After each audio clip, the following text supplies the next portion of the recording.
ఆంధ్రప్రదేశ్లో మందుబాబులకు పండగే. మద్యం ధరలు భారీగా తగ్గనున్నాయి. ఈ మేరకు కంపెనీలు తీసుకున్న నిర్ణయంతో భారీగా ధరలు తగ్గుతాయి. రాష్ట్రంలో అందుబాటులో ఉన్న సుమారు 11 మద్యం తయారీ కంపెనీలు కీలక నిర్ణయం తీసుకున్నాయి. ఈ 11 కంపెనీలు వాటి బేసిక్ ప్రైస్ ను తగ్గించాయి. ఈ మేరకు రాష్ట్ర బెవరేజెస్ సంస్థ ఆయా కంపెనీల నుంచి మద్యం కొనుగోలు చేసే ధర కూడా తగ్గింది. ఈ తగ్గించిన ధరలతో ఆయా బ్రాండ్లను బట్టి ఒక్కో క్వార్టర్ ధర ఎంఆర్పీపై 30 రూపాయల వరకు తగ్గుతుంది. ఈ మేరకు మద్యం కొనుగోలు చేసే వారికి ఊరట దక్కనుంది. గత ప్రభుత్వ హయాంలో మద్యం బేసిక్ ప్రైస్ ను భారీగా పెంచేశాయనే వాదనలున్నాయి.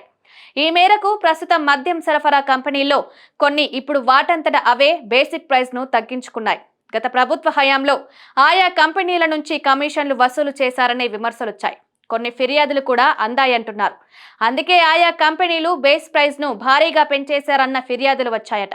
అయితే ఇప్పుడు కూటమి ప్రభుత్వం అధికారంలోకి రావడంతో నూతన మద్యం పాలసీ అమల్లోకి తీసుకొచ్చారు. అందుకే వినియోగదారుల డిమాండ్కు తగిన విధంగా పారదర్శకంగా ఆర్డర్లు వస్తుండటంతో 11 కంపెనీలు బేసిక్ ప్రైస్ ను తగ్గించాయి. ఈ మేరకు మద్యం ఎంఆర్పీపై భారీగా తగ్గుతోంది. మరోవైపు మద్యానికి సంబంధించి చంద్రబాబు కీలక వ్యాఖ్యలు చేశారు.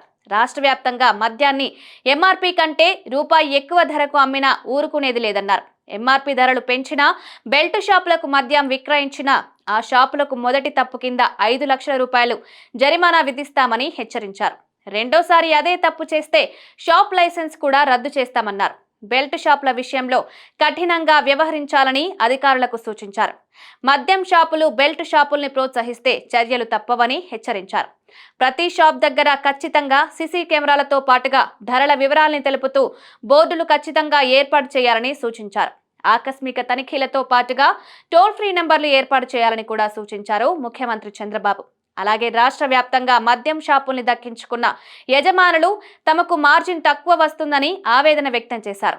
తమకు కనీస 20% మార్జిన్ వస్తుందని భావించామని, కానీ తమకు 10% మాత్రమే వస్తుందని, తమకు గిట్టుబాటు కావడం లేదని మార్జిన్ పెంచాలని కోరుతున్నారు.